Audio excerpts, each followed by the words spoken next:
Hola, buenos días. Vamos a continuar con las clases.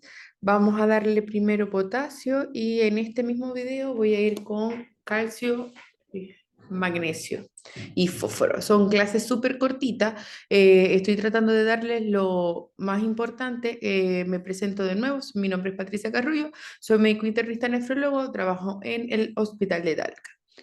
Para continuar con las alteraciones del potasio, eh, ¿qué sabemos de él? Pues sabemos que fisiológicamente el potasio es el primer catión intracelular, que su valor normal en sangre está entre 3,5 a 5 mil equivalentes por litro, que la ingesta diaria es de aproximadamente 0,75 a 1,25 mil equivalentes por kilo de peso cada día, eh, eso se traduce al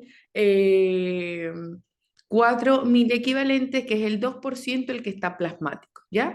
Que tiene una eliminación a través del sudor en un 2 o un 5%, la eliminación por la orina en un 80 o un 90% y por las heces en un 10 a un 15%, siendo su eliminación principal a través de la orina, a través del riñón. Por eso es importante verlo aquí en nefrología.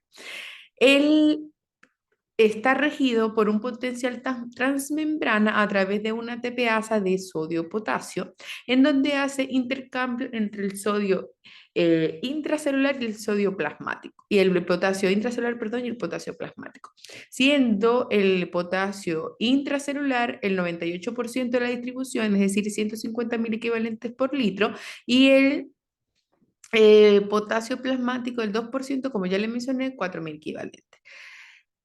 Este potencial eléctrico transmembrana inicia y transmite impulsos eléctricos principalmente en el músculo esquelético y en el músculo cardíaco. En el músculo estriado se encuentra el 80% de este potasio, seguido por hígado, piel y hematíes. Por eso es muy importante, en una de las causas de hipercalemia es descartar que no sea una hemólisis.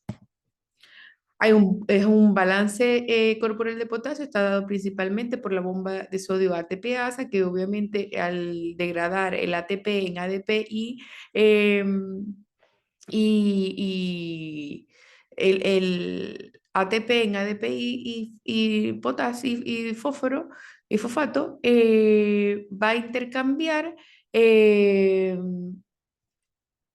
entra a la célula dos potasio y salen dos sodio, ¿ya? También hay un gradiente eléctrico de salida de potasio y entrada de sodio. Los factores que modifican la distribución transcelular de potasio es lo que favorecen la salida de potasio y lo que favorecen la entrada de potasio a la célula. Los que favorecen la salida de potasio a la célula podemos encontrar acidosis metabólica como una de las principales causas, glucagon, antagonistas no selectivos de los receptores beta 2, agonistas de los receptores alfas, ejercicio vigoroso. ¿Por qué? Porque hay ruptura de la musculatura esquelética y esa musculatura esquelética es rica en potasio intracelular. Déficit de aldosterona, sin embargo, su mecanismo de acción es algo dudoso, por hiperosmolaridad y por somatostatina. Y lo que favorecen la entrada de potasio a la célula es la insulina, por eso es una de las principales medidas hipocalemiantes, los agonistas de los receptores beta, los antagonistas de los receptores alfa, la aldosterona también que está dudosa, alcalosis, bicarbonato, hipotermia y hematopoiesis rápida. Un tip para estudiar este punto o estos puntos del potasio y de todas las alteraciones de los electrolitos es que concéntrese en estudiarse una y el contrario es todo lo contrario. Por ejemplo, si son unos antagonistas no selectivos de los receptores beta, los otros van a ser un agonista de los receptores beta. Aquí, cuando vemos la regulación renal de potasio, vemos que un 70-75% se produce una reabsorción pasiva en el túbulo contorneado proximal. Luego se hace una reabsorción en el asa ascendente de Ellen a través de la bomba 2-cloro-sodio-potasio. También hay un intercambio en el túbulo contorneado distal porque hay una corriente electropositiva en esa zona y se produce secreción tubular de potasio con pérdida urinaria a través del túbulo colector, intercambiando potasio por hidrogeniones. Los factores que regulan la secreción distal de potasio es la ingesta de potasio en la dieta, concentración de potasio plasmático, pH sistémico, flujo tubular distal y aporte distal del sodio, excreción de aniones no reabsorbibles y la aldosterona. Los mecanismos que van a regular el potasio lo que produce excreción renal de potasio, esta se va a ver facilitada y también deteriorada por ciertos mecanismos. Se va a ver facilitada porque hay un incremento de la restricción distal de sodio, hay un incremento además en la liberación de este sodio, hay incremento de los aniones poco reabsorbibles, hay un incremento intracelular de potasio por aldosterona con depresión de volumen, por acción de los diuréticos de aceite acídicos, la carbenicelina, bicarbonato y cetoácidos, y hay un incremento en la distribución de potasio intracelular. Y está deteriorada por una disminución de la filtración de potasio, disminución en la liberación distal de sodio, inhibición de la secreción de potasio, insuficiencia renal, depresión de volumen, amilorida, espinonoractona y triantereno. Ahora, entrando a la hipocalemia, entendemos por hipocalemia valores bajos de potasio sérico en sangre. Este potasio tiene que estar menor a 3.5, ¿ya? Y esta hipocalemia puede ser una falsa hipocalemia, una hipocalemia por redistribución transcelular o una depresión verdadera de potasio. Falsa hipocalemia es, por ejemplo, cuando estamos en presencia de leucocitosis, que estos blancos lo que van a hacer es que captan en su plasma potasio y va a haber una disminución de potasio en el suero, pero va a ser una hipocalemia falsa, porque no va a haber un verdadero nivel, sino que hay mayor aumento de ciertas células que van a reabsorber más potasio. Y por administración de insulina reciente, ya que hace efecto de que introduce el potasio dentro de la célula, entonces va a haber una hipocalemia transitoria. Hipocalemia por redistribución transcelular es por alteraciones en el metabolismo ácido-base, por ejemplo, la presencia de alcalosis, también cuando tenemos presencia de insulina, agonistas beta-adrenérgicos por liberación de catecolaminas endógenas, por ejemplo, el salbutamol, la teofilina, intoxicación por parálisis periódica hipocalémica. Y la depresión verdadera de potasio es cuando hay pérdida de potasio renal o pérdida de potasio por vía, ahí me faltó, intestinal.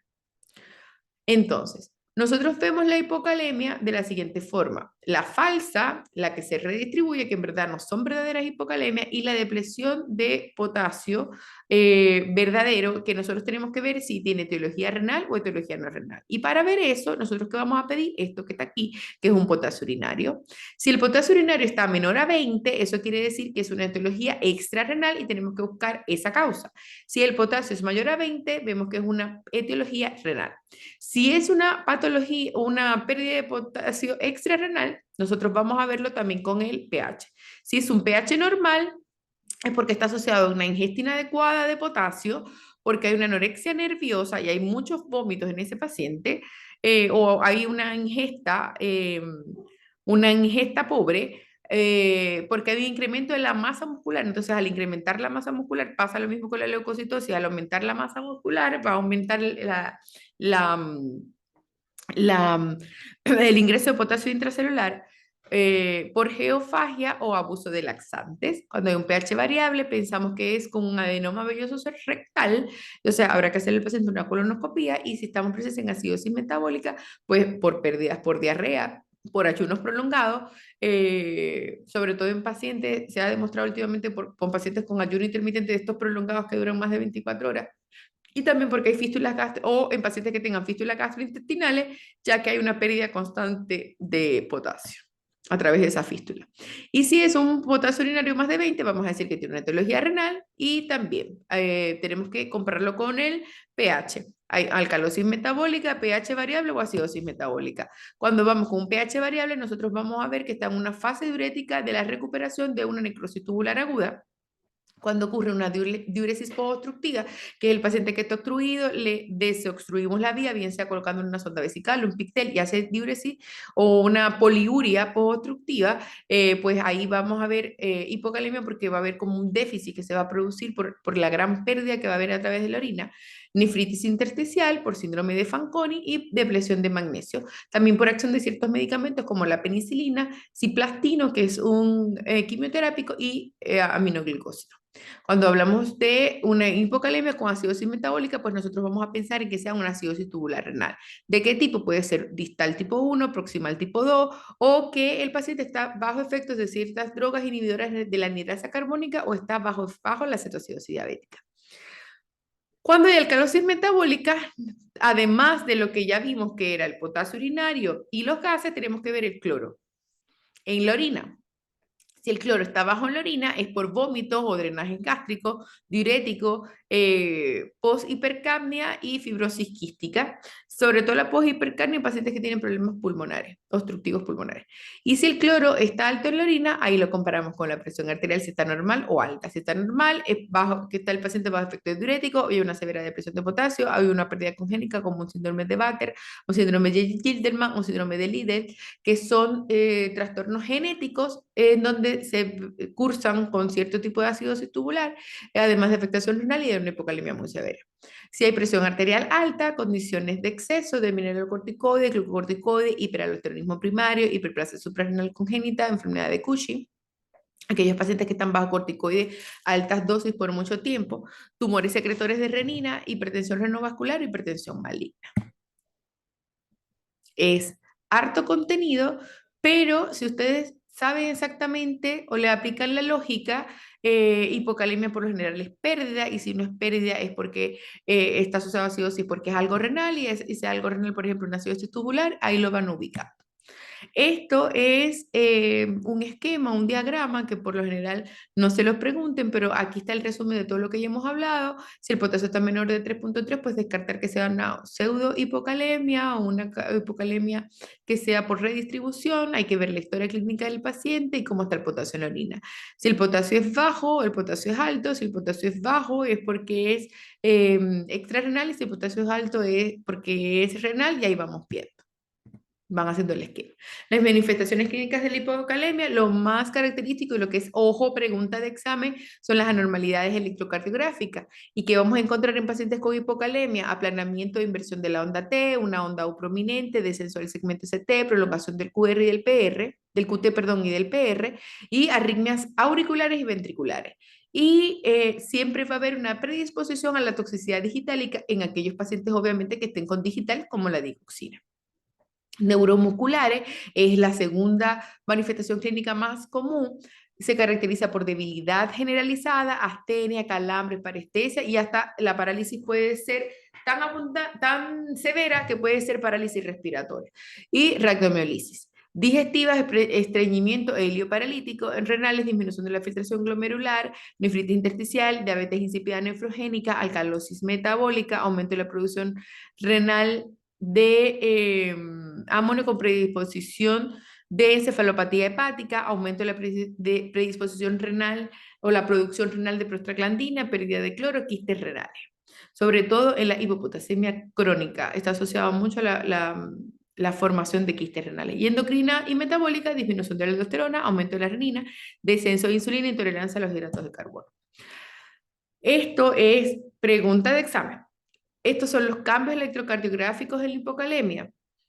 Hay retraso de la repolarización, hay aplanamiento de inversión de la onda T, se deprime o se desciende, hay depresión del segmento ST, hay una onda U prominente que no se ve en un electro normal, y hay un ensanchamiento del QR.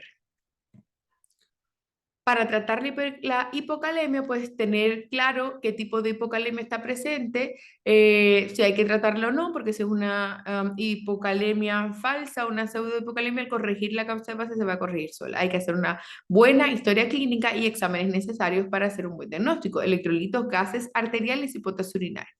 Luego nos preguntamos si es oral o endovenoso. Oral es con el alto contenido de la dieta. Los alimentos que tienen más contenido de potasio son los higos y la miel. También tiene muy alto contenido de los frutos secos, las frutas secas, la palta, los cereales de salvo, germen de trigo y mazorcas, o maíz o choclo.